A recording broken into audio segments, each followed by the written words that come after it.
Bonjour, bienvenue à toutes et tous pour ce séminaire consacré à l'allergie. Alors je me présente, je m'appelle Vincent Pilette, je suis responsable de zone chez Multipharma.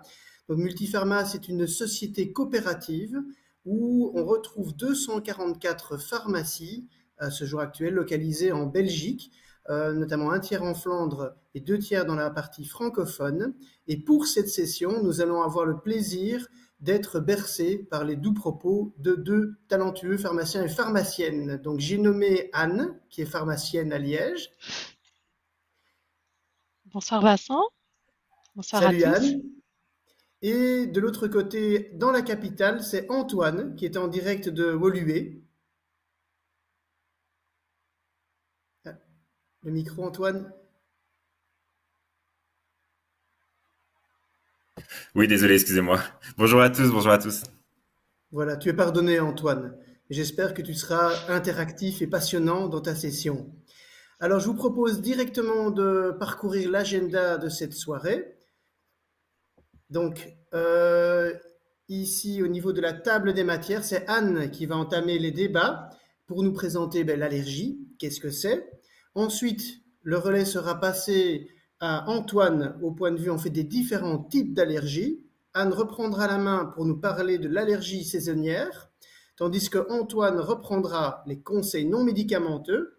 Et au niveau de la médication, ce sera Anne qui terminera la série. Donc, pour rappel, vous pouvez poser des questions pendant toute cette session. Il y aura à la fin de la présentation de nos deux pharmaciens une séance de questions-réponses. Donc le chat est ouvert et je jouerai le rôle de modérateur. Anne, tu as la parole.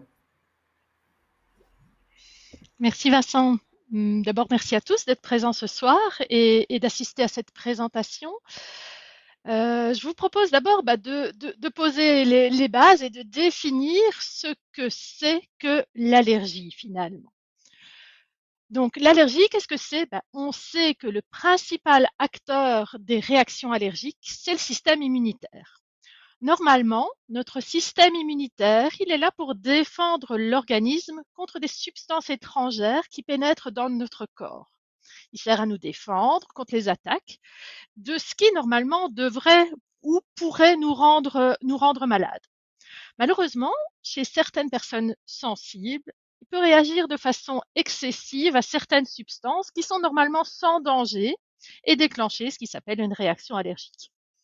Alors ces substances sans danger, elles peuvent être des éléments présents dans notre environnement, comme des plantes, des animaux, des aliments, éventuellement des médicaments, et on va les appeler les allergènes. Alors le contact avec ces substances, ça peut évidemment se produire de différentes manières, en les avalant, en les respirant, ou après un contact sur la peau.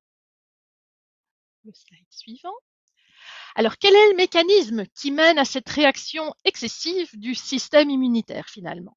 On sait que lorsque le système immunitaire est exposé pour la première fois à un allergène, c'est ce qui est représenté ici sur le schéma que l'on voit en dessous par cette espèce de petit soleil jaune. Donc, on sait qu'une fois que le système immunitaire il est exposé à un allergène pour la première fois, il y a une cascade de réactions qui vont se produire. Et ces réactions, elles font intervenir différentes cellules, comme vous pouvez le voir là, des cellules T, il y a des cytokines, il y a des lymphocytes. Et finalement, ça va conduire à la production de ce qui s'appelle des anticorps, qu'on appelle aussi immunoglobulines de type E, des IgE.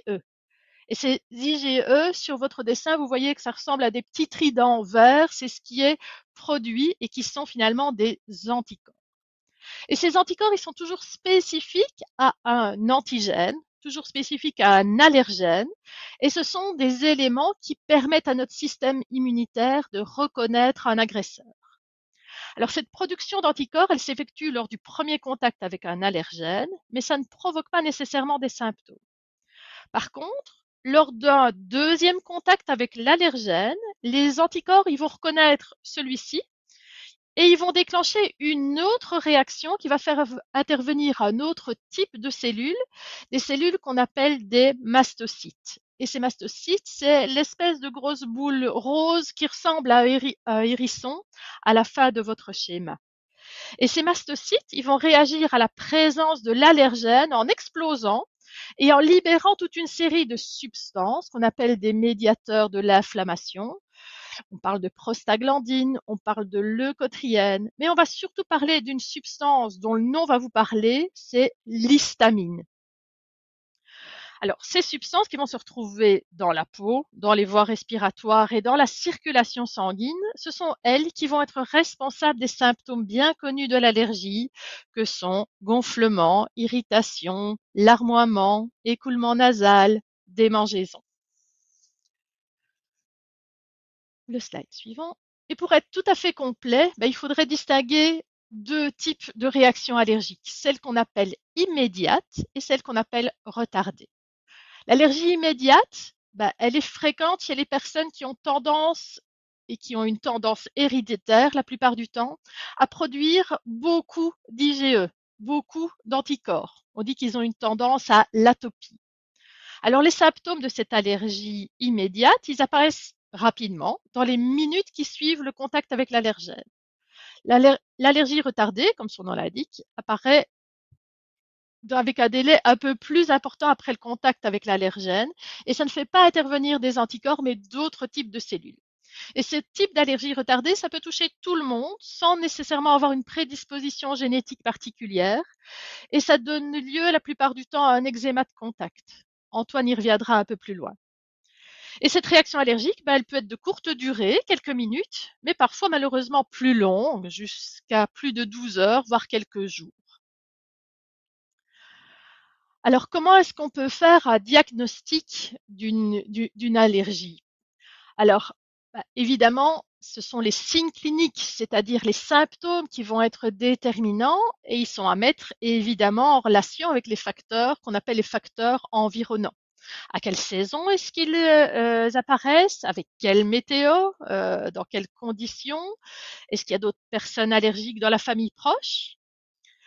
Et après, le médecin peut demander différents examens pour essayer de confirmer le diagnostic. Alors, on pourrait penser que le plus simple, ce serait de faire une prise de sang dans laquelle on va rechercher la présence des anticorps, les fameux IgE. Mais malheureusement, le résultat n'est pas toujours fiable à 100%. Alors, il y a des tests cutanés qui vont permettre de donner un diagnostic peut-être un peu plus précis. C'est ce qui s'appelle des prick tests. Peut-être en avez-vous déjà entendu parler aussi. Et dans ces tests cutanés, ce qu'on fait, c'est qu'on applique un allergène ou on injecte un allergène dans, dans la peau, sur une petite partie de la peau, et on va regarder quelle réaction cutanée ça va provoquer chez les personnes allergiques. Alors, il y a deux types de tests cutanés, soit en égratignant la peau superficiellement avec une petite aiguille ou en injectant cet allergène juste en dessous de la peau. Pour les allergies de contact, on utilise souvent ce qui s'appelle un patch test, c'est-à-dire un pansement sur lequel sont appliquées différentes substances allergisantes ou susceptibles d'être allergisantes et on met ça sur le dos du patient pendant 48 heures et puis on le retire et on vérifie avec le médecin ce à quoi on a réagi. Alors pour les allergies aux médicaments, on doit souvent effectuer ce qui s'appelle un test dit de provocation. C'est-à-dire qu'on demande à la personne d'avaler le médicament auquel on pense qu'elle est allergique, sous surveillance médicale, et ça se fait souvent par une hospitalisation de jour, encore une fois, pour observer la réaction de la personne. Alors une chose importante à noter quand on fait ces tests d'allergie, c'est que ces tests doivent être effectués en l'absence de tout traitement. C'est évident que si la personne prend un médicament contre l'allergie au moment du test, le test risque d'être faussé.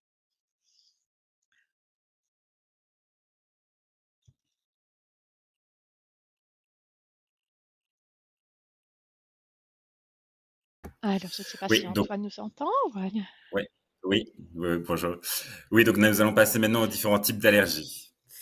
Alors, commençons par la première partie. Donc, alors, il y a différents types d'allergies. Donc, il y a les allergies par inhalation. Donc, ici, c'est vraiment une allergie qui est liée à tout ce qui est substance inhalée. Donc là, typiquement, ça va être les allergies de pollen pour le moment.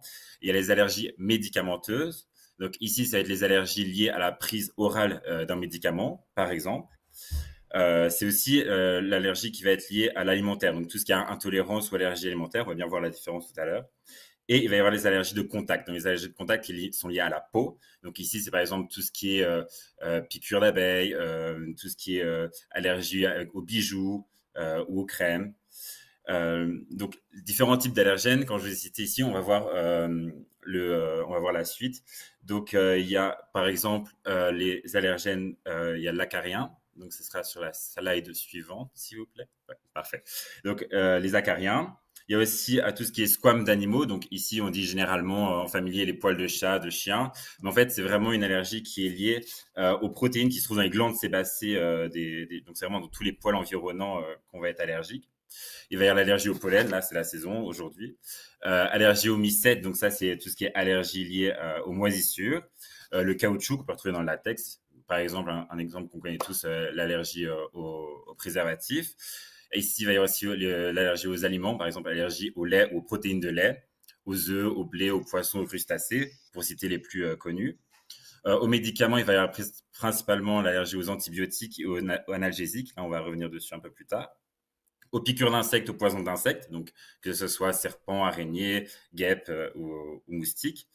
Et il va y avoir aussi des allergies liées aux produits pharmaceutiques et désinfectants et aux cosmétiques. Bien sûr, on connaît tout ce qui est allergie aux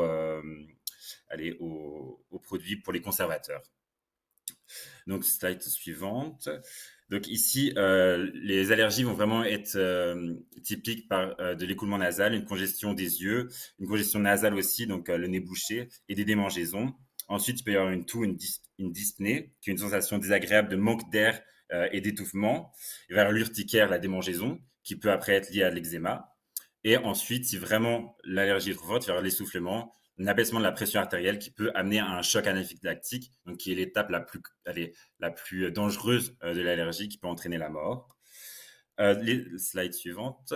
Et donc, dans les allergies, il va y avoir deux catégories. Donc, chez les enfants, on le retrouve surtout en dessous de 3 ans. Ça va être surtout des symptômes cutanés, donc de l'eczéma, eczéma de contact, qui est de l'allergie de contact, et sinon aussi des plaintes gastro-intestinales. Ici, les allergies qui sont visées, c'est surtout protéines de vache, œufs, arachides, blé. Chez les adultes, ça va être un peu plus tard dans l'âge, entre 20 et 30 ans, on va dire, mais ça peut aussi aller vers 40-50 ans. Et ce sera des démangeaisons, des gonflements de la bouche, mais ça peut s'aggraver en eczéma, démangeaisons généralisées, rhume des foins. Et ça peut être vraiment pour tout type d'aliments. Donc, ça peut être pour les fruits et légumes, les fruits de mer, les céréales, les arachides, les noix, les cacahuètes, par exemple. Et parfois, ces allergies alimentaires ne se manifestent pas seules, mais quand ils sont liés à une prise de boissons alcoolisées ou alors quand il y a un effort physique qui est fait suite à la prise d'aliments. Ensuite, on va faire la différence entre allergie et intolérance. Donc, dans l'allergie, il va y avoir quand le corps va prendre une substance dans laquelle il est allergique, il va y avoir production d'anticorps. Donc, la première fois que la personne prend, par exemple, une cacahuète, il n'aura pas de syndrome allergique, mais son corps va créer des anticorps qui, la prochaine fois qu'il aura l'allergène, va réagir. Et ensuite,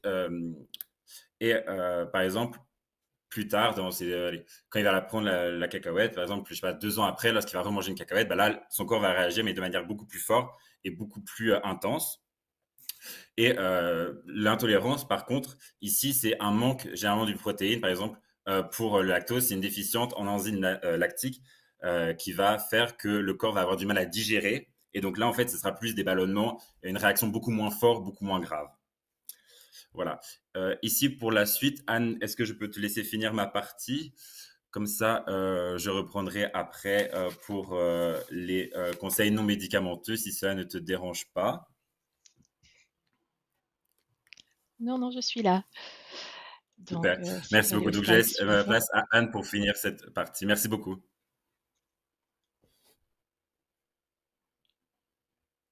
Slide suivante. Donc, oui, le slide suivant, s'il vous plaît. Donc, on sait que pour les allergies, il y a une législation qui est entrée en vigueur depuis 2014 où il y a une obligation pour les restaurateurs, et c'est sans doute quelque chose que vous avez déjà vu sur les cartes des restaurants, qui oblige les producteurs alimentaires et les restaurateurs à informer leurs clients sur la présence de certains allergènes, les allergènes les plus fréquemment présents dans l'alimentation. c'est notamment le blé, ce sont les crustacés, ça peut être le poisson, ça peut être les œufs. Et donc, il est évident que les personnes qui sont allergiques et qui font des réactions allergiques sévères à ces aliments-là doivent avoir de quoi réagir en cas de contact non voulu avec ces différents allergènes et doivent être porteurs d'un médicament que vous connaissez peut-être qui s'appelle l'épipène et qui est vraiment un médicament d'urgence qui est vraiment le premier traitement en cas d'une réaction allergique extrême qui s'appelle, Antoine l'a déjà dit, le choc anaphylactique. Le slide suivant, s'il vous plaît. Alors, les allergies, elles peuvent être aussi d'origine médicamenteuse. Et là, les plaintes les plus courantes, elles vont plutôt être d'ordre dermatologique. Une éruption cutanée, des démangeaisons, de la rougeur, un urticaire, donc quelque chose qui démange assez fort.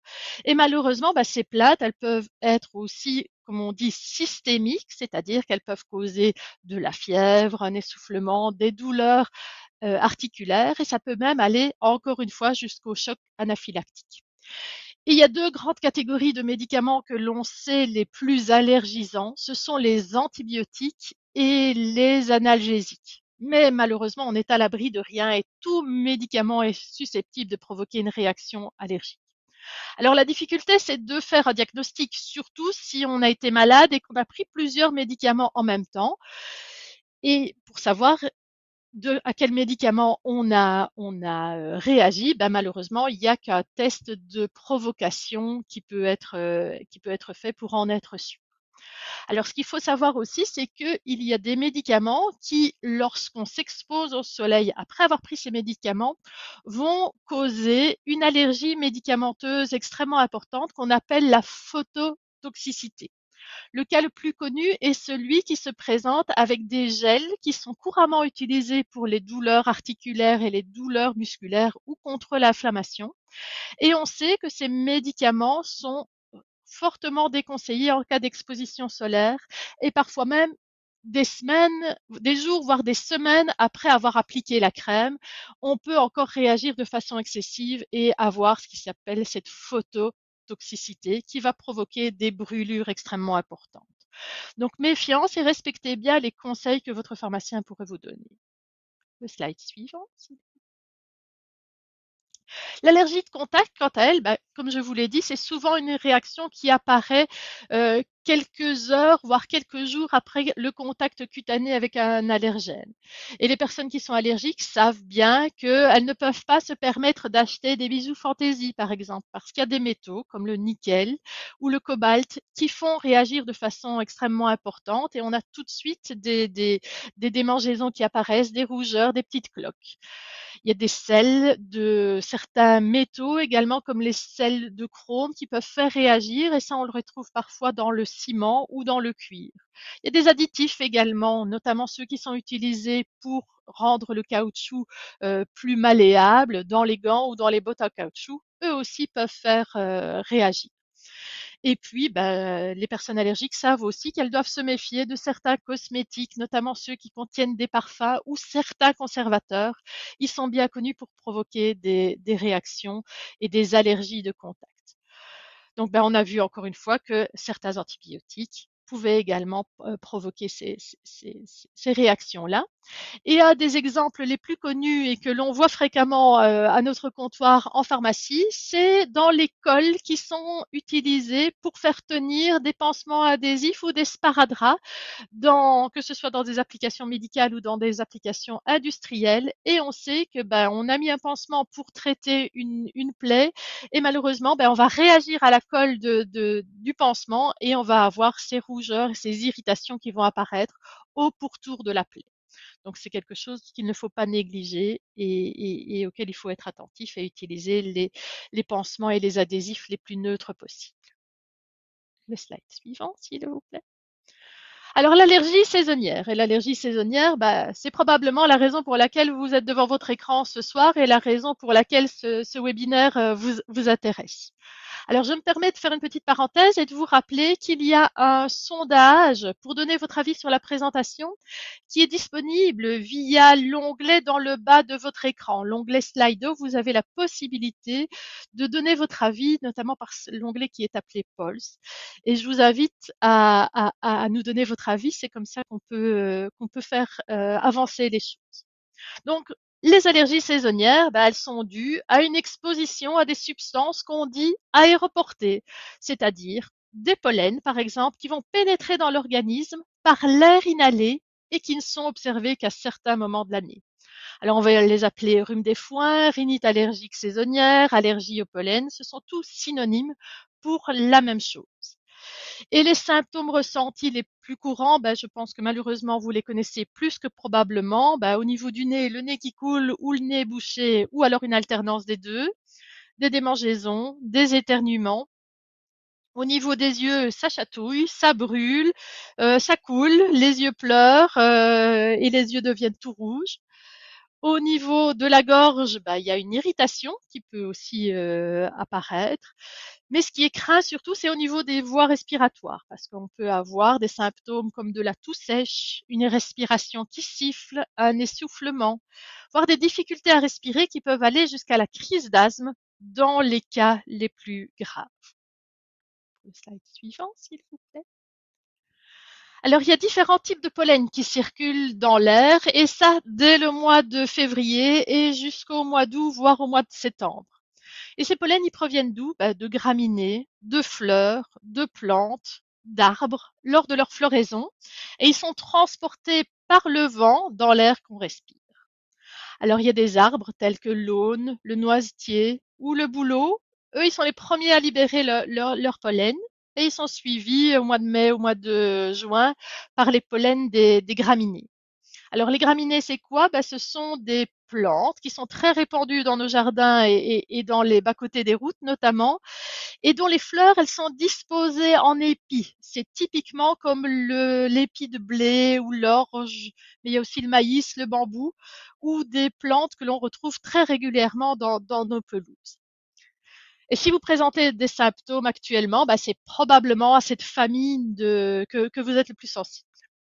Alors, il faut faire attention parce que les allergies, il existe ce qui s'appelle des allergies croisées entre les pollens et certains aliments. Pourquoi? Parce qu'ils présentent des structures protéiniques allergisantes qui se ressemblent. Et on sait que si on est allergique au pollen, notamment de bouleau, on peut être allergique à certains fruits, comme les pommes, ou les fruits à noyaux, comme les cerises, les abricots, les pêches, mais également les noix et les noisettes. Et ça se produit surtout lorsqu'on consomme ces fruits quand ils sont crus, et encore plus quand ils ne sont pas lavés, parce qu'on sait que la cuisson, la plupart du temps, va faire diminuer ce risque d'allergie croisée. Alors, le slide suivant. On sait que le calendrier pollinique peut vous aider à déterminer quelles sont les périodes de l'année les plus riches en pollen pour les espèces que l'on sait les plus allergisantes. Alors, ces calendriers polliniques, ils sont disponibles sur Internet et notamment sur un site que l'on vous renseigne ici qui s'appelle rallergie.be et qui est mis en place par un réseau belge de surveillance qui s'appelle Aérobiologique. Et l'avantage, c'est que sur ce site, vous allez pouvoir retrouver des cartes interactives vraiment ciblées pour votre région et on va pouvoir voir quelles sont les concentrations en pollen qui sont observées et donner des prévisions sur le risque d'allergie. Le slide suivant, qui sera pour Antoine. Voilà, merci beaucoup Anne pour cette partie. Donc maintenant, nous allons passer au vif du sujet, donc les conseils non médicamenteux pour éviter les allergènes. Donc en fait, c'est vraiment ça le principe, c'est vraiment éviter de rentrer en contact avec l'allergène, que ce soit par la voie inhalée, par le toucher, ou encore par éviter tout ce qui nous crée l'allergie aussi par voie orale. Donc commençons par l'alimentation qui est, je pense, le plus concret. Donc ici, ça va vraiment vraiment être attentif à l'emballage, bien lire l'emballage, bien lire la liste des ingrédients. Généralement, les allergènes sont mis en évidence, soit en gras ou soit via les pictogrammes que Anne nous a présentés juste avant. Pour les animaux, donc quand on est allergique, allergiques aux poils des chats ou des chiens, par exemple. Donc, ça va être éviter tous les endroits où l'animal va généralement longtemps, donc que ce soit la chambre. Voilà, éviter de laisser le chien ou le chat dormir sur le lit. Généralement, c'est là où les poils vont rester. Pareil, sur le canapé ou des choses comme ça, il faut éviter que le chien soit là ou dépose ses poils ici, parce que c'est les poils qui vont vraiment créer cette allergie. Pour le rhume des foins, donc là, on est en plein dedans. Donc, comme Anne l'a dit, c'est vraiment important de consulter ce site rallergie.be. Donc, pour quelqu'un qui est allergique et qui fait des grosses crises d'allergie, c'est intéressant de savoir à quoi on est allergique. Donc, ce site permet donc de voir les différents pics. Et donc, par exemple, si vous savez que vous êtes allergique au boulot et que le boulot arrive, voilà, vous dire, voilà, et là, le pic commence, donc il va falloir que je sois prévoyant, que je sorte avec mes antihistaminiques si je prévois d'aller faire, je sais pas, une marche, une randonnée. Donc ça, c'est vraiment le plus important. Essayez d'enlever les plantes ou les cultures de votre jardin qui vous créent des allergies, ça c'est du bon sens. Ensuite, pour l'intérieur, donc essayez de la journée fermer les fenêtres, surtout les fenêtres de la chambre, et les ouvrir que le soir quand la température descend.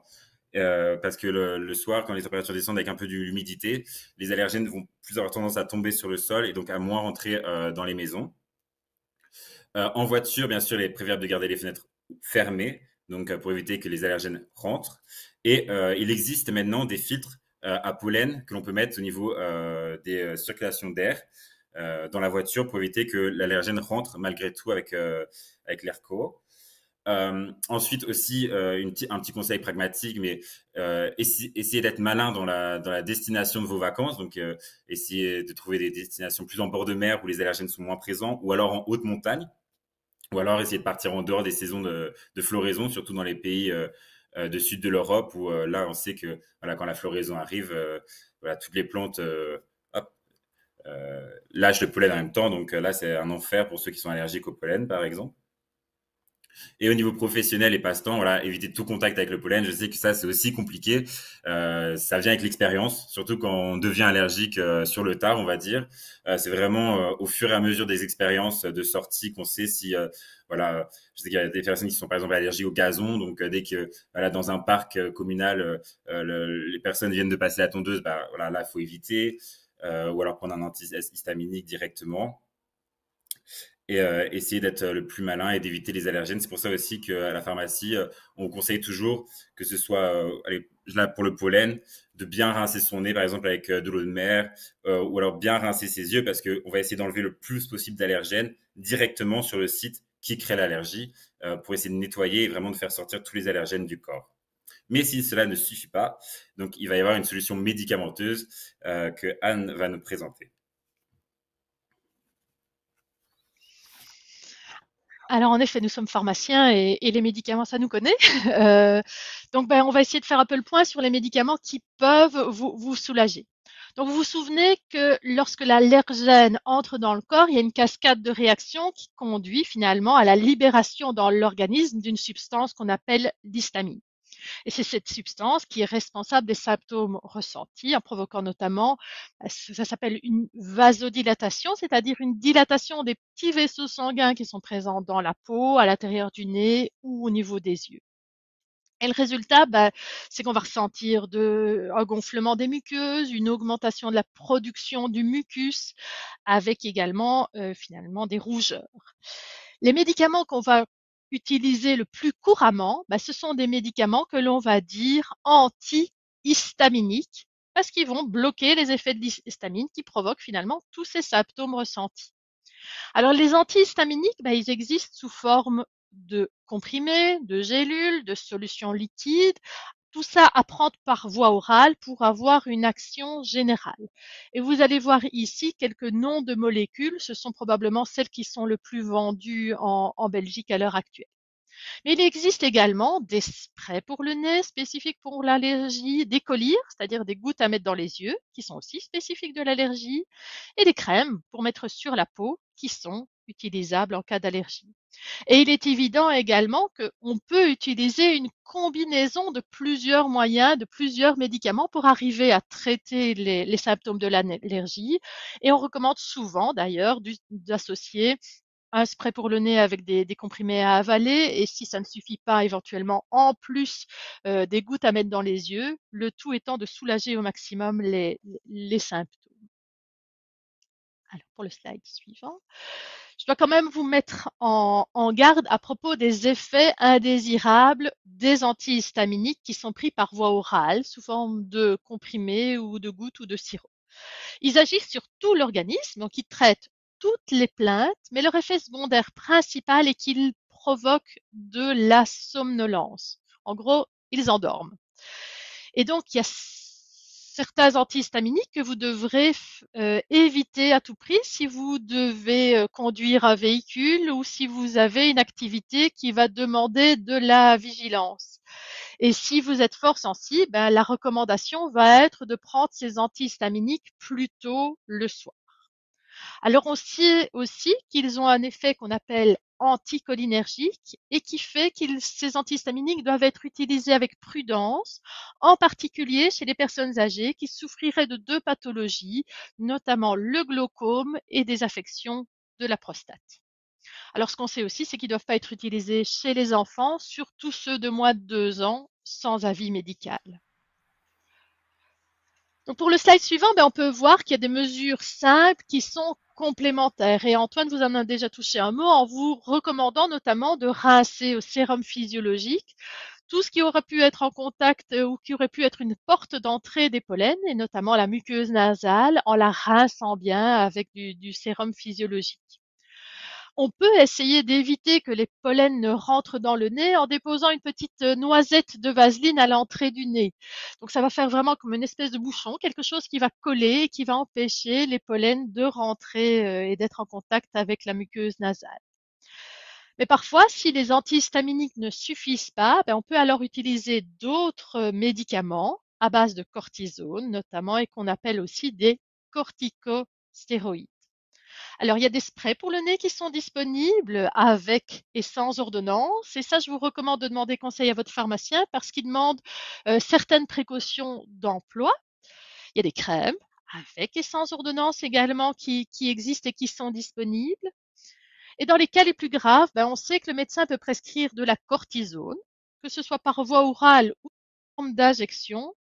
Mais heureusement, ça reste rarement nécessaire. Ce qu'on craint toujours, et Antoine vous en a parlé, c'est l'étape ultime, le risque ultime d'une allergie, c'est ce qui s'appelle le choc anaphylactique et qui demande un traitement d'urgence avec une injection d'adrénaline, d'avoir à sa disposition un épipène. Et ces personnes qui se savent allergiques, elles doivent, avec un risque de choc anaphylactique, elles doivent avoir toujours en leur possession cette fameuse injection d'adrénaline pour pouvoir intervenir rapidement en cas d'urgence. Le slide suivant, s'il vous plaît. Alors, il y a beaucoup de personnes allergiques qui souhaiteraient pouvoir trouver une solution définitive à leurs symptômes et qui aimeraient pouvoir avoir recours à ce qui s'appelle la désensibilisation. La désensibilisation, elle porte aussi le nom d'immunothérapie allergénique. Et cette désensibilisation, elle fonctionne un petit peu comme une vaccination. C'est-à-dire qu'on va administrer d'abord des doses faibles de l'allergène et on va augmenter progressivement ces doses afin d'habituer petit à petit le système immunitaire, et ça va permettre de réduire le nombre et ou la gravité des réactions allergiques. Alors l'immunothérapie, elle peut être proposée chez des personnes chez qui les médicaments qui sont disponibles et dont je vous ai parlé juste avant ça, si ces médicaments-là, ils ne sont pas suffisants et qu'ils n'arrivent pas à contrôler les symptômes. Si les symptômes sont graves également, si la personne a un risque de choc anaphylactique, ou alors dans certains cas où l'allergène ne peut pas être évité. Et c'est pourquoi on utilise souvent cette désensibilisation pour traiter les allergies au pollen, aux acariens ou éventuellement à certains venins d'insectes comme les guêpes. On sait malheureusement qu'on peut peu l'utiliser contre les allergies aux poils d'animaux parce qu'elle a peu de chances d'être efficace. Et il y a peu de preuves également d'une efficacité pour les allergies alimentaires, notamment les allergies aux arachides, un petit peu de preuves, mais pas de preuves extrêmement importantes.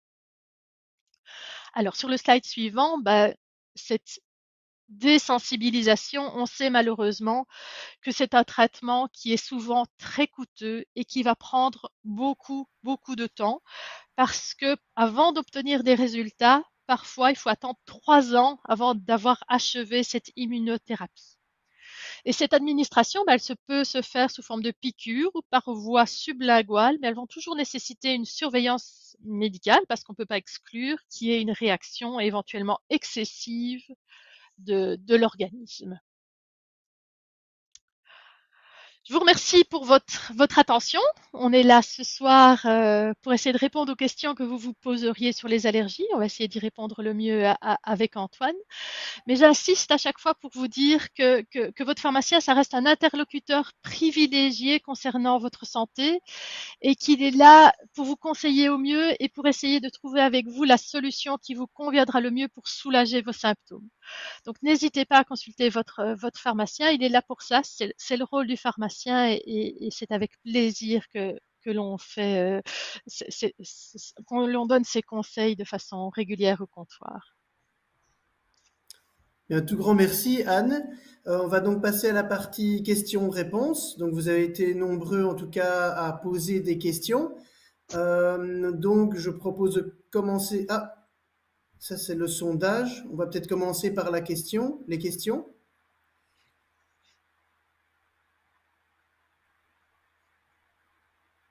qui doivent arriver.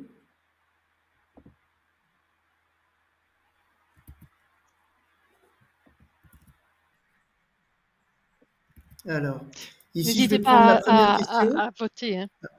Oui, je vais commencer en fait la première question. Alors, c'est quelqu'un qui nous dit qu'il a perdu l'odorat il y a 2 mois et qui se demande si c'est une allergie. Comment est-ce qu'il y a moyen de vérifier ça? Est-ce que c'est un symptôme typique? Je ne sais pas qui de Anne ou Antoine veut nous répondre. Moi, je peux répondre. Malheureusement, cette Vas-y, Anne. perte de l'odorat, cette perte de l'odorat, elle nous rappelle de mauvais souvenirs. Hein. C'est pas un symptôme typique de l'allergie à ma connaissance. Donc, cette perte d'odorat n'a jamais été répertoriée comme étant dans le top 3 des symptômes de l'allergie. Mais il est sûr qu'un gonflement des muqueuses lié à cette libération d'histamine dans les muqueuses ne favorise pas un bon fonctionnement du nez. Donc ça pourrait être éventuellement quelque chose qui soit annonciateur d'une allergie, mais je pense que c'est une consultation avec le médecin qui pourra établir un diagnostic vraiment tout à fait certain et de voir avec les symptômes cliniques et les circonstances d'apparition de cette allergie ou de ces symptômes pour voir si on est vraiment sûr que ce soit une allergie ou autre chose. Merci pour cette explication. On va passer donc à la deuxième question. Et c'est un quadra qui se demande s'il est possible de devenir allergique à 40 ans. Ouais. Alors, il n'y a pas d'âge pour les bonnes choses. Voilà, c'est ça, exactement. Donc, ça peut arriver vraiment à tout âge. Donc, malheureusement, oui, on peut commencer des allergies à partir de 40 ans. Comme je vous ai dit, l'allergie est quelque chose qui évolue au cours du temps. Donc, en fait, c'est lié aux anticorps. Donc, il peut toujours y avoir production de cet anticorps qui va faire que plus tard, on va devenir allergique à telle ou telle chose. Donc, oui, effectivement, ça peut arriver à 40 ans. Merci pour cette explication, Antoine. Et on passe donc à la question suivante. C'est quelqu'un qui se demande si il doit être vigilant parce que son médecin a prescrit de la cortisone à mettre dans le nez. Donc elle a quelques craintes et elle se demande si vous pourriez la rassurer par rapport en fait à cette prescription. Alors, il est sûr que le terme cortisone évoque toujours un risque et on n'est jamais très à l'aise avec le fait de devoir prendre de la cortisone par peur des effets indésirables. Mais ici, la cortisone, quand elle est prise sous forme de spray nasal, reste quelque chose qui va avoir un effet uniquement au niveau de la muqueuse nasale. Donc, peu de risque d'effets indésirables, si ce n'est la façon de bien utiliser un spray à base de cortisone à mettre dans le nez.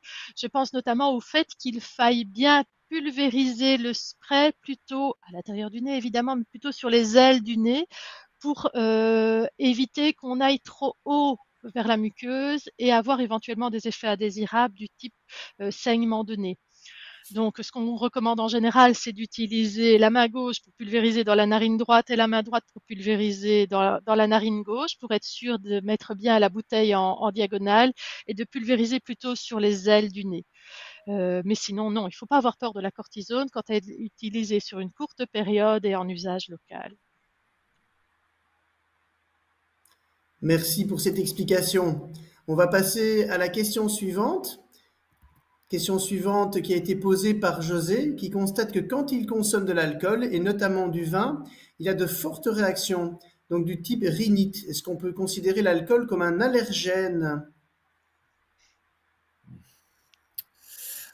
Pas vraiment. Enfin, en tout cas, Anne, tu me diras si je me trompe, mais je pense plutôt que voilà, l'alcool va avoir des effets sur le corps qui vont être une vasodilatation ou des modifications au niveau de la digestion euh, qui peuvent amener à une allergie qu'on n'a pas hors cette présence d'alcool. En fait, l'alcool plus un allergène peut créer de l'allergie, alors que cet allergène seul ne l'aurait pas fait. Donc, c'est plus l'association nourriture-alcool que l'alcool seul, je pense en tout cas. Si je peux ajouter quelque chose, c'est qu'on sait qu'il y a un certain nombre d'aliments que l'on dit libérateurs d'histamine. Donc, il y a notamment les fraises. On sait que naturellement, elles peuvent provoquer sur l'organisme une libération augmentée d'histamine et qui provoque aussi des symptômes semblables à une allergie. Et on sait qu'il y a certains conservateurs du vin, notamment les nitrites, qui sont aussi libérateurs d'histamine. Et on peut avoir éventuellement des symptômes qui ressemblent à une allergie, mais c'est souvent des plaques rouges et des petits chatouillements au niveau du décolleté. J'en sais quelque chose. Il ne faut pas que je boive de vin blanc. Merci beaucoup. Alors, on va passer à la question suivante. Comment diminuer les symptômes du rhume des foins lorsqu'on est enceinte? C'est pour une personne pour laquelle visiblement les cétérizines ne font plus beaucoup effet. Quel conseil pourriez-vous donner? Alors, il y a à la fois une bonne et une mauvaise nouvelle, c'est-à-dire que quand on est enceinte, on peut utiliser presque tous les médicaments qui sont contre l'allergie, évidemment sur avis médical et après avoir pris l'avis de son médecin et de son pharmacien. Mais on sait aussi que durant la grossesse, les muqueuses sont plus épaisses et peuvent donner aussi une sensation de nez bouché. Donc tout ça ne favorise pas évidemment la respiration et peut accabler fortement. Et j'aurais un conseil, cumuler les méthodes pour essayer de soulager les symptômes, donc prendre en effet un antihistaminique. Il y a d'autres molécules qui sont autorisées pendant la grossesse si la cétirizine ne fait plus d'effet. Utiliser un spray pour le nez, utiliser des gouttes pour les yeux, compléter avec de l'homéopathie si tout ça n'est pas suffisant. Donc je dirais combiner les méthodes pour essayer d'avoir la couverture des symptômes la plus large possible. Merci beaucoup, Anne. On va donc passer à la question suivante. La question suivante qui nous vient de Monsieur Radar, qui est visiblement hyper allergique au niveau alimentaire, au niveau des médicaments, du pollen et des acariens, et qui se demande comment est-ce qu'il peut assurer un traitement dans sa maison et avec quels produits, sachant qu'il est très allergique. Si vous avez quelques conseils à lui reproposer, à lui rappeler? Alors, je pense que pour ce cas, tous les conseils que l'on a dit hors médicaments sont à appliquer. Donc, éviter d'ouvrir les fenêtres en journée pour éviter que les pollens rentrent dans la maison. Ça, c'est la base quand on est allergique au pollen. Tout ce qui est alimentaire et médicamenteux, là, faut les éviter au maximum. Et pour les acariens, ici, c'est un peu la seule chose, la seule allergie qu'on peut un peu maîtriser dans le sens où on peut traiter, par exemple, la literie. Donc, il y a différents produits qui existent pour traiter la literie, que ce soit des produits à base d'huile essentielle, en fait, qui vont avoir des faits un peu mimer des phéromones liés des acariens. Donc, en fait, qui vont les faire, parce que les acariens, au niveau de la literie, en fait, vont se situer vraiment dans les couches profondes de la literie. Donc, si on aspire la literie toute seule, on va dire, on ne va pas réussir à les enlever. Donc, en fait, ce produit va attirer les acariens vers le haut de la literie. Et là, il faut alors enlever le drap, qui donc sera rempli d'acariens, le laver à 60 degrés, et ensuite passer l'aspirateur sur le matelas. Il y a d'autres produits aussi à base de probiotiques qui sont aussi à mettre sur le matelas, qui sont assez efficaces. Et sinon, bien aspirer toute la maison, éviter maximum les poussières, ça c'est le plus important aussi. Merci beaucoup, Antoine. Alors, on va passer peut-être à une remarque. Donc, c'est Hyacinthe qui nous signale par rapport à la question de José que les sulfites très souvent présents dans le vin peuvent aussi provoquer une réaction allergique. Donc, par rapport à ça, je pense qu'on avait également une autre question au niveau du vin. Je ne sais pas si vous voulez en parler déjà maintenant. Je vais peut-être remonter la deuxième question qui devrait arriver. Oui, j'ai C'est vu en quelqu'un effet qu'il y avait Voilà, voilà. plusieurs questions, oui. On peut couvrir Donc cette en effet, question-là. bah, Anne, qu'est-ce que tu nous en dis? Ce sont ces conservateurs qui sont utilisés pour le vin. Et au-delà de la couleur du vin, je vais dire que c'est le nombre de conservateurs que sont les sulfites. Et c'est vrai que j'ai dit nitrite tout à l'heure, je suis pas sûre que ce soit les nitrites, mais plutôt les sulfites, en effet, qui soient allergisants dans le vin.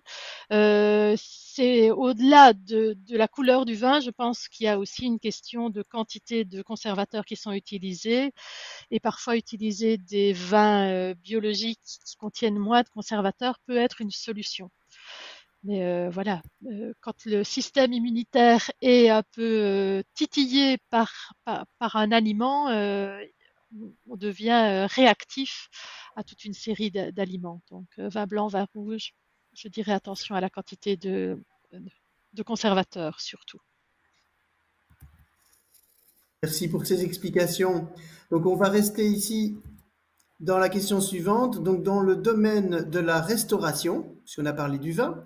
Donc, on a cité quelques allergènes pour lesquels les restaurateurs ont l'obligation d'informer leurs clients. Est-ce qu'il existe aussi une obligation au niveau du lactose, en fonction des petits pictogrammes qui sont proposés?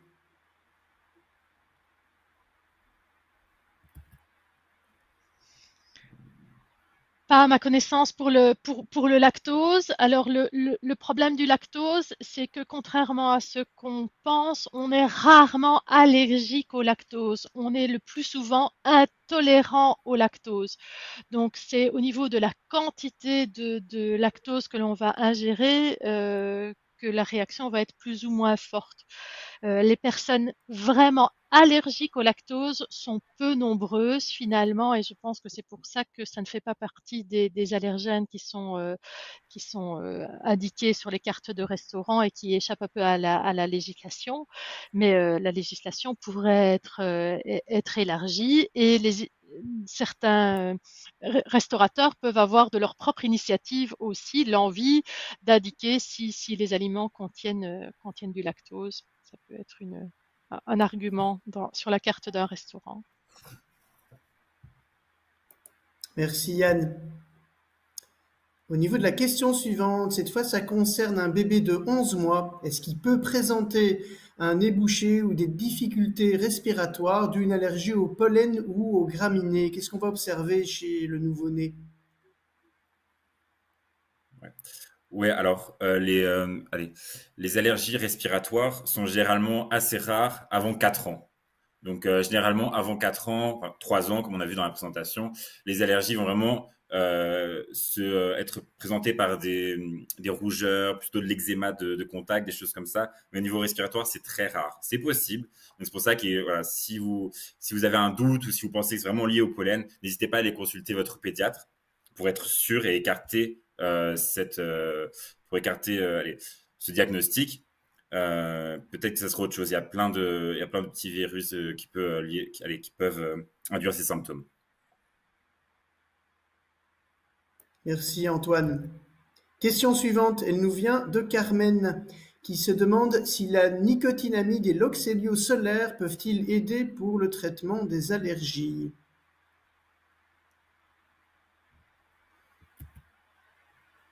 Des allergies solaires, oui, certainement. Ce sont des compléments à base de vitamines dont on sait qu'ils améliorent la tolérance au soleil et qui permettent de mieux préparer la peau au soleil. Donc oui, il y a des aides lorsqu'on sait qu'on souffre notamment de ce qui s'appelle la lucite estivale bénigne, la LEB, une petite réaction au soleil et des petits boutons qui apparaissent également typiquement dans le décolleté. Oui, ce sont des compléments qui peuvent aider, pour autant que les symptômes ne sont pas trop importants et qu'ils soient pris suffisamment longtemps avant l'exposition au soleil. Il y a d'autres marques évidemment aussi, hein. Ce sont deux marques qui sont disponibles, mais n'hésitez pas à demander conseil à votre pharmacien, il connaît beaucoup de spécialités qui peuvent vous aider. Merci beaucoup, Anne. Question suivante. C'est quelqu'un qui est allergique de naissance depuis 2 ans et qui a une lucite qui apparaît au moment des allergies. Quels conseils pouvez-vous lui donner? Ouais. Alors, comme on a vu, les allergies, c'est quelque chose allez, qui évolue au cours du temps et au cours d'une vie. Donc, effectivement, il y a certains symptômes qui peuvent apparaître. Donc, la leucite, qui est donc une maladie, enfin, allez, des symptômes idiopathiques, donc c'est pas vraiment d'où ça vient, mais qui est lié au soleil et aux ultraviolets. Et donc, qui se présente par des petites plaques rouges avec des petits boutons, comme Anne vient de le dire. En fait, c'est deux questions qui se rapprochent assez. Bah, ici, le conseil qu'on peut donner pour éviter cette leucite, c'est vraiment l'application de crème d'un écran total, en tout cas, pour éviter l'allergie au soleil et les coups de soleil. Et voilà, c'est écran total 50 plus. Voilà. Merci beaucoup, Antoine. Alors, on va combiner les deux questions suivantes. Donc, c'est au niveau, en fait, du Bélozal. Donc, c'est quelqu'un qui a un traitement Bélozal et Nasonex qui maîtrise pas mal les symptômes, mais qui est encore fort dérangé. Est-ce qu'il y aurait des gouttes adaptées en vente libre? Donc, elle est fortement dérangée au niveau des yeux. Oui, oui, il y a plein de choses disponibles sans ordonnance et n'hésitez pas à aller en chercher en pharmacie. Il y a beaucoup de choses qui sont disponibles. Tant mieux si les symptômes sont déjà soulagés par les deux spécialités qui ont été mentionnées. Mais oui, oui, il y a des solutions disponibles sans ordonnance chez votre pharmacien. Merci beaucoup, Anne. Alors, une remarque sur le Bélozal. On va prendre une deuxième question. C'est un médecin donc qui a conseillé de commencer la prise de Bélozal déjà plusieurs mois avant la période du rhume des foins. Est-ce que le fait de prendre le Bélozal plusieurs mois à l'avance est-il conseillé ou bénéfique selon vous?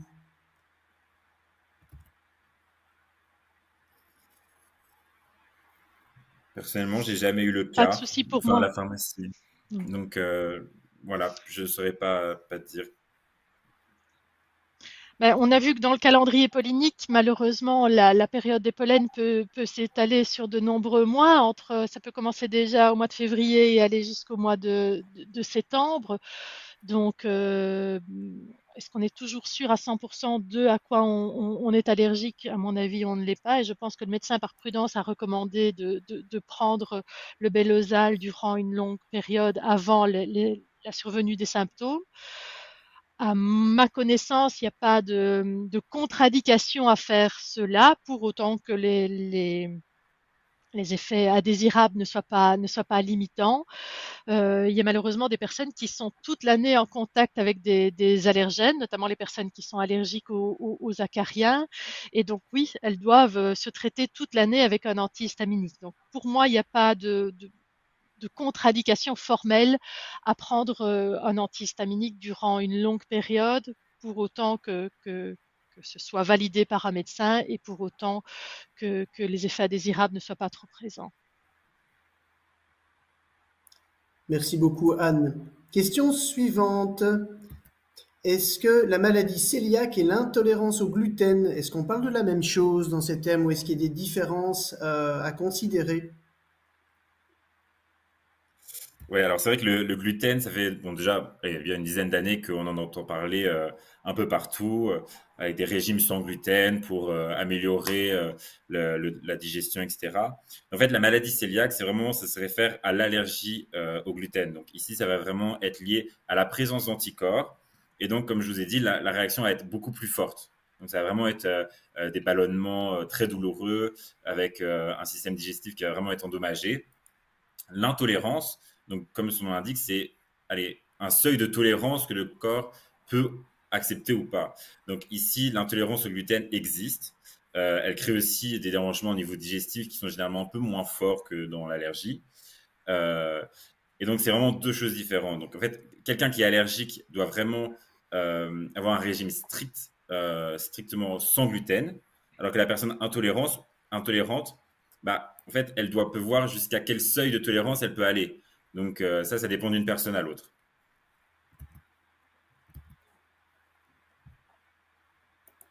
Merci beaucoup. Question suivante. Alors, qui faut-il aller voir pour faire une désensibilisation? Donc, graminées et peut-être boulot. Est-ce qu'il vaut mieux aller voir un ORL ou un allergologue? Quel est votre avis là-dessus? Il y a beaucoup de questions sur la désensibilisation, visiblement. Bah oui, en effet, un ORL, un allergologue sont deux praticiens qui peuvent prescrire la désensibilisation. Souvent, ils cumulent les deux fonctions d'ailleurs. Donc oui, ce sont des médecins qui peuvent être d'une aide efficace pour voir éventuellement si vous entrez dans les critères pour répondre à la désensibilisation. J'ai vu une question sur l'administration de cette désensibilisation. C'est pas nécessairement quelque chose qui doit se faire tous les jours pendant une période prolongée. Il y a un schéma d'administration avec des doses à différentes dilutions et à différentes concentrations. Et il y a tout un schéma qui est bien expliqué lors de la désensibilisation, lors de l'initiation de ce traitement de désensibilisation. Donc, c'est pas nécessairement quelque chose à avaler tous les jours. Et il y a malheureusement une limitation à cette désensibilisation, c'est-à-dire qu'elle n'est pas toujours efficace chez tout le monde et sur tous les types d'allergies. Donc, mais je vous conseille d'aller voir un médecin, en effet, un ORL, un allergologue qui puisse aider au diagnostic et voir vraiment si vous répondez aux critères de désensibilisation. Alors, Anne, je me suis permis de remonter donc les questions qui avaient trait à la désensibilisation. Donc, avec quelqu'un qui donc justement effectué une désensibilisation pendant plus de 3 ans et les allergies se poursuivent. Donc, est-ce qu'il y a encore d'autres conseils? Est-ce qu'il y a encore des choses qu'on n'aurait pas évoquées ou tu pourrais renseigner à nos auditeurs quelque chose d'intéressant? Non, malheureusement, non. J'ai pas de solution miracle. Des antihistaminiques, des antiallergiques.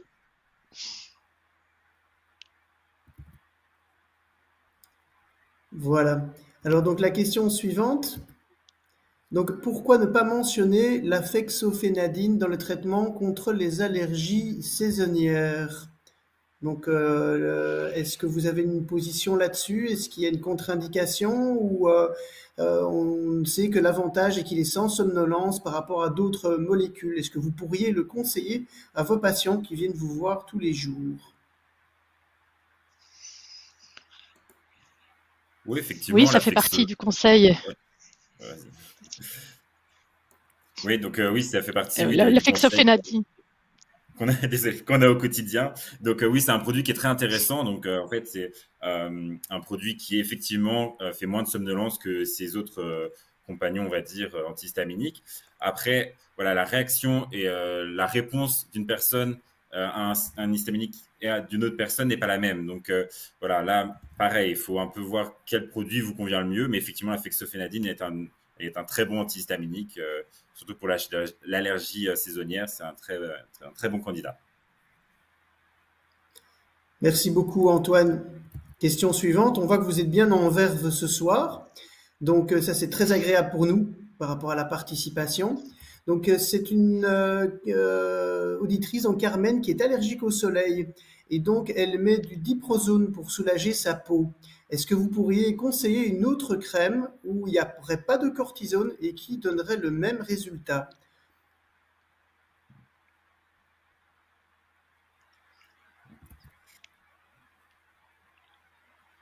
Je Alors, dirais le même. surtout pas de cortisone. Je dirais surtout pas de cortisone sur la peau quand on s'expose au soleil. C'est sûrement très très efficace, je n'en doute pas, mais ça ne fait pas du tout partie des recommandations quand on souffre d'une allergie au soleil. Et au contraire, on sait que la cortisone est photosensibilisante et qu'il faut éviter de s'exposer quand on a mis de la cortisone sur sa peau. Donc non, je n'utiliserai pas cette marque-là. Il existe maintenant sur le marché d'autres crèmes qui sont sans cortisone et qui aident à diminuer les symptômes liés à l'allergie. Encore une fois, je ne veux pas citer de marque, mais il y a quelques marques qui sont bien connues de votre pharmacien et qu'il pourra vous conseiller. Donc oui, il existe d'autres choses. De là à vous dire que ça va être 100% aussi efficace que votre diprozone, je n'en suis pas sûre à 100%. Il faut essayer, mais non, pas de cortisone sur la peau au soleil. On risque de faire plus de dégâts que de bénéfices. Merci beaucoup. On prend la question suivante. C'est quelqu'un qui se demande l'impact des antihistaminiques lorsqu'on fait de l'hypertension. Est-ce qu'il y a des considérations particulières à prendre en jeu ou des contre-indications?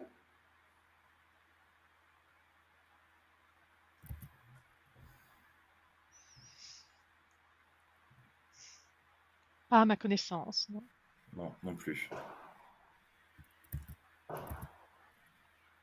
Ben voilà, nous voilà rassurés et prêts pour la question suivante. Au niveau en fait de la peau grasse autour des yeux, est-ce que ça pourrait être un symptôme d'allergie?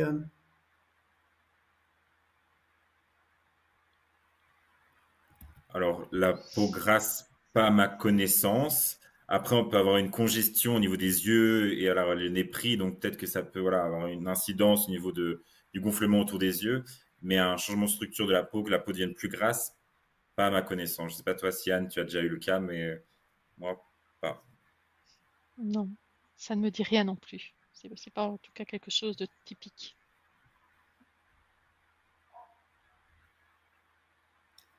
Merci beaucoup pour votre témoignage. La question suivante, ça concerne en fait un auditeur qui se demande si les taches de pigmentation dues au soleil signifient systématiquement une allergie au soleil.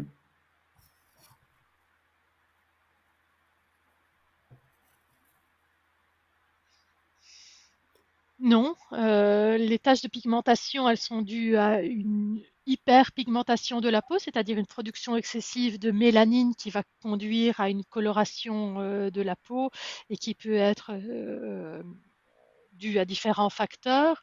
Allergie au soleil, ce sont des petites plaques rouges qui chatouillent et qui régressent spontanément, normalement, sans laisser de cicatrices et sans laisser d'hyperpigmentation. Maintenant, si on a gratté l'allergie et qu'on a créé des petites plaies et qu'elles cicatrisent mal, ça peut créer alors une marque sur la peau qui pourrait à la longue s'hyperpigmenter. Mais non, c'est pas typique d'une allergie au soleil, surtout si ça ne chatouille pas. Si c'est juste de la pigmentation et que ça ne chatouille pas, pour moi, c'est pas une allergie au soleil. Je sais pas ce que tu en penses, Antoine, mais Non, pareil. Ouais. Merci pour votre avis. On va s'intéresser maintenant aux deux questions posées par Corinna. Alors Corinna, elle se demande si on peut devenir allergique aux fruits et aux noix pendant la période de rhume des foins. Ça, c'est donc sa première question. Et sa deuxième question, elle voudrait savoir s'il est dangereux de prendre des antihistaminiques durant une période prolongée. Donc, je vous propose de faire d'une pierre deux coups avec les deux questions tout à fait pertinentes de Corinna. Ouais, avec plaisir. Donc, alors comme Anne nous l'a dit tout à l'heure, il y a des aliments qui vont favoriser une libération d'histamine. Par exemple, les fraises, comme Anne nous l'a dit. Après, il faut faire attention qu'avec le rhume des foins, il peut y avoir des allergies croisées. Donc là, on commence à de plus en plus avoir des documents scientifiques qui rapportent que, par exemple, voilà un exemple, les allergies au boulot, bah, les personnes qui sont allergiques au boulot vont avoir une allergie croisée avec par exemple, tout ce qui est fruits donc de la famille des rosacées. Donc, c'est pommes, poires, abricots, par exemple. Donc, les allergies de rhume des foins peuvent être liées à une allergie alimentaire. Ça, c'est possible. Et donc, l'une peut favoriser une autre ou alors l'augmenter. Ensuite, concernant la prise d'antihistaminique sur du long terme, bah, alors en automédication, Voilà, dangereux, je ne pense pas, mais c'est pas forcément à conseiller. Par contre, si c'est le médecin qui instaure un traitement antihistaminique sur plusieurs mois parce que voilà, on ne sait pas trop à quoi on est allergique et que ça s'étend sur plusieurs mois, voilà, pour moi, il n'y a pas de problème. En tout cas, c'est pas dangereux. Merci Antoine pour cet avis très intéressant. J'ai remonté une question puisque tu nous as parlé de l'allergie au bouleau. Et donc ici, quelqu'un se demande, sachant que son fils est allergique au bouleau et aux graminées, donc qui couvrent donc plusieurs mois de l'année, à savoir donc 9 mois sur 12, que doit-il prendre pour cette double allergie? Quels conseils Ouais, pourriez-vous lui donner? ça c'est compliqué parce que le boulot généralement un des premiers, c'est une des premières allergies qui arrivent dans la saison et les graminées, bah là on commence à être en plein dedans. Donc oui effectivement ça couvre une période assez étendue. Moi, allez, j'irai voir un allergologue, un spécialiste pour essayer de trouver une solution qui puisse se soulager au mieux et qui ne soit pas trop, allez, je veux dire, embêtant à prendre un médicament tous les jours, voir une désensibilisation si c'est possible. Franchement, c'est aux spécialistes de voir quelle est la proposition la plus adéquate pour le patient. Merci beaucoup. Question suivante. C'est quelqu'un qui est enceinte et la prise de cétirizine n'est hélas plus suffisante pour diminuer les symptômes. Donc elle possède également et utilise un spray nasal et des collyres. Mais que faire dans ces cas-là afin donc de limiter les symptômes et de ne prendre aucun risque vu que la personne est enceinte? Oui, bah, même chose, quand on est enceinte, on peut prendre presque tous les antihistaminiques qui sont disponibles, mais toujours sur avis du médecin et sous surveillance médicale. J'ai pas de solution miracle. Oui, combiner les méthodes, adjoindre de l'homéopathie éventuellement, et voir avec son médecin si vraiment les symptômes sont beaucoup trop importants pour voir si on peut pas envisager un traitement plus fort. Mais c'est à voir avec le médecin. Merci Anne. On va revenir encore sur la désensibilisation. Je sais que tu en as déjà parlé, mais ici, je voulais quand même reprendre en fait une question de quelqu'un qui allez, espère encore avoir une recette magique, sachant que ça fait 7 ans qu'elle fait une désensibilisation. Donc au début, les effets étaient remarquables, mais malheureusement, ça n'aide plus. Est-ce qu'il y a encore un dernier petit conseil, quelque chose qu'on peut proposer afin en fait de pallier à ce problème?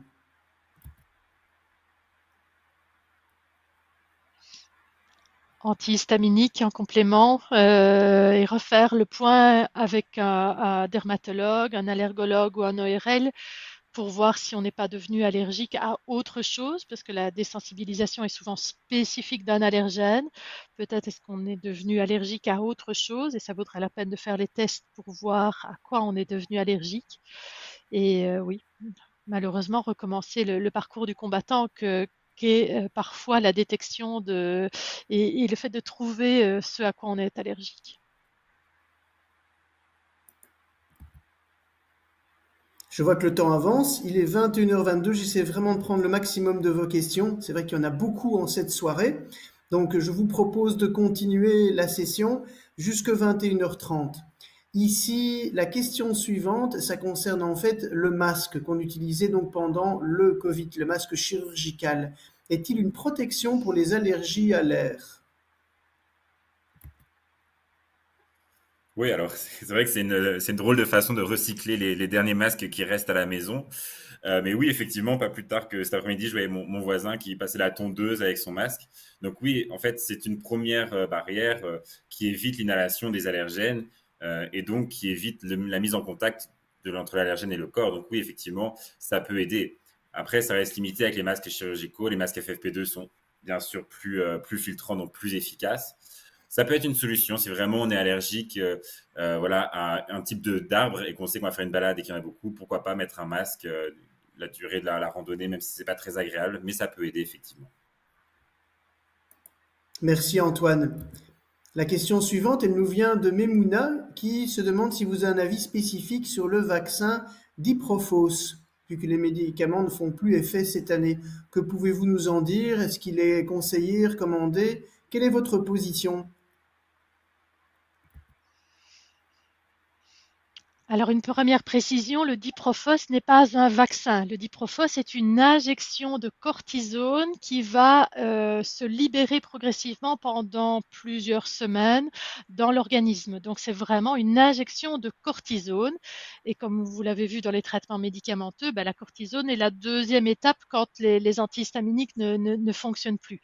Donc, ça peut apporter un soulagement dans certains cas et sous certaines conditions, et ça doit absolument être prescrit et administré par un médecin puisque c'est une injection de cortisone. Donc, c'est pas un vaccin et oui, ça peut soulager certaines personnes, mais c'est vraiment du cas par cas et à voir avec le médecin si c'est nécessaire dans votre cas. Merci beaucoup pour ces clarifications. On continue avec les antihistaminiques. Est-ce que c'est une cause pour une sécheresse oculaire? Est-ce que vous conseillez de votre côté de combiner un antihistaminique et une larme artificielle? Quels sont vos meilleurs conseils par rapport à ce problème? Alors, en effet secondaire de sécheresse oculaire, personnellement, je pense pas que c'est lié aux antihistaminiques. Après, Anne, peut-être que tu me diras, enfin, peut-être que sur certaines molécules, je ne sais pas que c'est un effet secondaire, mais pour moi, je ne pense pas. Et en tout cas, oui, la larme artificielle, c'est toujours une bonne idée, hein. Donc, vous pouvez mettre une larme classique, on va dire juste hydratante, ou alors qui contient aussi un antihistaminique. De toute façon, le principe serait le même. Ça sera vraiment laver le sac, allez, laver l'œil et essayer de faire partir les allergènes en hydratant et en mettant de l'eau. Il existe aussi des petits bains oculaires que vous pouvez faire matin et soir pour nettoyer l'œil en profondeur et enlever tous les allergènes qui y sont présents. Merci beaucoup. Les antihistaminiques, ils ont parfois cet effet anticholinergique, mais c'est vrai que c'est plutôt rare d'avoir cet effet indésirable là. Mais comme tu l'as dit, on peut combiner avec des gouttes oculaires sans problème. La question suivante est pour Patricia. Alors Patricia, elle est asthmatique au pollen depuis peu. Et elle, son effet le plus majeur, c'est une toux soudaine. Elle se demande si les crises peuvent s'aggraver, de quelle façon, et ça peut prendre quelle ampleur. Est-ce qu'il va y avoir systématiquement une augmentation? Et à nouveau, quels conseils pourrions-nous donner à Patricia ce soir? En effet, le premier symptôme de la crise d'asthme, c'est bien souvent, ça débute par une quinte de toux sèche. Donc c'est vraiment le premier symptôme de la crise d'asthme et du bronchospasme qui résulte de la crise d'asthme. Et on sait que un des facteurs déterminants de l'asthme, c'est la présence d'allergènes. Donc asthme et allergie sont intimement liés. Et oui, malheureusement, ça peut dégénérer si l'organisme ou s'il n'y a pas de traitement et que on n'arrive pas à stopper le symptôme de la crise d'asthme qui peut en effet dégénérer, ça peut prendre une ampleur plus importante. Donc, il faut surtout pas négliger le diagnostic d'asthme qui a été fait et prendre deux types de traitements, avoir toujours sur soi un traitement de la crise d'asthme. Souvent, ça se présente sous la forme d'un puff, mais surtout prendre absolument ce qui s'appelle le traitement de fond de l'asthme. Et ce traitement de fond de l'asthme, il peut résulter en un antihistaminique, un antiallergique ou d'autres traitements qu'il faut absolument prendre pour éviter d'avoir à faire face à des crises d'asthme qui risquent de se répéter. Donc dans l'asthme, et ça pourrait être évidemment un sujet d'un prochain webinaire, absolument traiter le fond et la crise et avoir tout pour stabiliser ce risque éventuel d'hyperréactivité pouvant mener à une crise d'asthme suite à la présence d'un allergène. Alors, il nous reste encore 4 questions. Alors, la première concerne en fait l'allégratab comme traitement. Est-ce qu'il peut générer des somnolences? Et quel est, au niveau de la posologie, quel est le meilleur moment en fait pour prendre ce médicament? Quels conseils pourrions-nous donner? Alors, l'Allegratab, donc, c'est une marque, hein, malheureusement, que voilà. C'est la fexofénadine, hein. Donc, toutes les explications qu'on a données précédemment par rapport à la fexofénadine, c'est la molécule active qu'il y a dans l'Allegratab. Donc, ce médicament est connu pour créer moins de somnolence. Après, si la personne est très, très, très sensible aux médicaments et aux antihistaminiques, peut quand même avoir de la somnolence. Donc, le soir. Ça agit sur 24 heures. Donc, si vous le prenez le soir, au moins, vous êtes sûr de ne pas avoir cet effet secondaire. Par contre, voilà, si vous savez pas quand l'allergie va arriver, bah, prenez-le dans votre sac à dos. Et si le matin, vous partez en randonnée, en excursion et que vous voyez l'allergie arrive, vous pouvez toujours le prendre le matin si vous savez qu'il ne crée pas de somnolence. Mais bon, toujours rester, bien sûr, alerte à cet effet qui peut arriver malgré tout, même si c'est très, très rare. Merci beaucoup. Alors, au niveau de la désensibilisation pour le rhume des foins, à quelle période est-il le plus recommandé?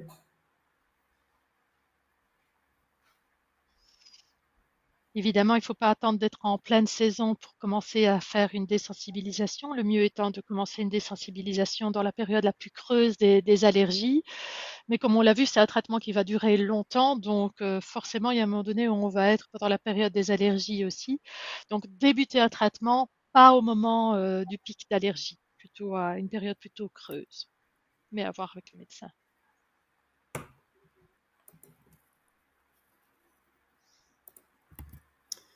Merci Anne. Une avant-dernière question.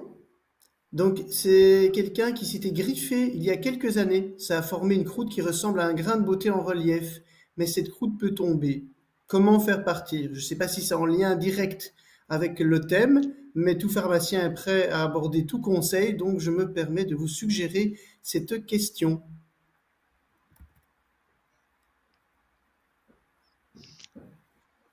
Le lien avec l'allergie, en effet, n'est pas évident. Moi, je conseillerais d'aller voir un dermatologue. C'est le seul qui va être capable de faire un diagnostic vraiment fiable sur ce que peut être cette lésion, à ne pas négliger. Il faut vraiment demander conseil, mais je ne suis pas sûre que ce soit d'origine allergique. Merci Anne. Et on va terminer par une dernière question, où là, qui est hélas plus générale, au niveau en fait des manquants fournisseurs. Donc ici, c'est quelqu'un qui notifie le fait que depuis quelques jours, différentes formes d'antihistaminiques sont manquants. Et donc, il se demande un petit peu pourquoi est-ce qu'il y a autant de manquants. Donc là, je ne pense pas que le problème est non plus localisé au niveau des allergies, mais c'est vrai que ici, on a certains manquants en pharmacie. Je ne sais pas si vous voulez donner un petit mot au sujet de la situation actuelle, expliquer un petit peu le climat dans lequel tout pharmacien est confronté aujourd'hui. Je vous propose de terminer sur cette vision un petit peu plus macro de l'environnement de la pharmacie. Oui, c'est vrai qu'effectivement, c'est un peu plus global que les antihistaminiques. Le pharmacien en ce moment est face à plusieurs manquants, que ce soit au niveau des antibiotiques aussi, ou au niveau des antihistaminiques. Bah, c'est un peu victime de leur succès, voilà. Enfin, c'est multifactoriel, hein, mais en partie, c'est quand il y a des pics comme ça de demande allez, on a vécu ça fin d'année pour tout ce qui était sérum physiologique pour les bébés, par exemple, ou antibiotiques. Là, c'est les antihistaminiques parce qu'il y a beaucoup d'allergies. Donc voilà, c'est un peu ça, victime du succès. Mais il y a d'autres facteurs qui nous dépassent un peu, qui rentrent en jeu. Merci beaucoup Antoine pour cette vision plus large et hélas, différents médicaments sont concernés. Moi de mon côté, je vais peut-être demander de voir le sondage, puisqu'on arrive tout doucement au bout de cette présentation. Donc, je ne sais pas si Benjamin la technique peut nous montrer les résultats, comme ça on suit un petit peu. N'hésitez pas, donc vous pouvez encore voter ou de toute manière, comme l'a précisé Anne, vous êtes toujours les bienvenus dans nos 244 pharmacies. Ici, vous avez vraiment des experts et qui nous font la chance d'être présents. Donc de ce côté-là, vous êtes toujours les bienvenus pour demander quelques petites questions, même si elle est piège. Donc au niveau de Multipharma, on met vraiment la qualité et le conseil en avant. Nos pharmaciens bénéficient d'une formation chaque fois mise à jour, exemplaire, et on leur demande de prendre le temps avec vous pour creuser et vraiment aller au bout des choses. Voilà, moi de mon côté, on va terminer tout doucement cette session. Je vais remercier évidemment Anne et Antoine pour leurs précieuses informations. Vous signalez que également des vidéos sont disponibles sur nos sites multipharma.be si vous voulez revoir certaines questions, certaines thématiques.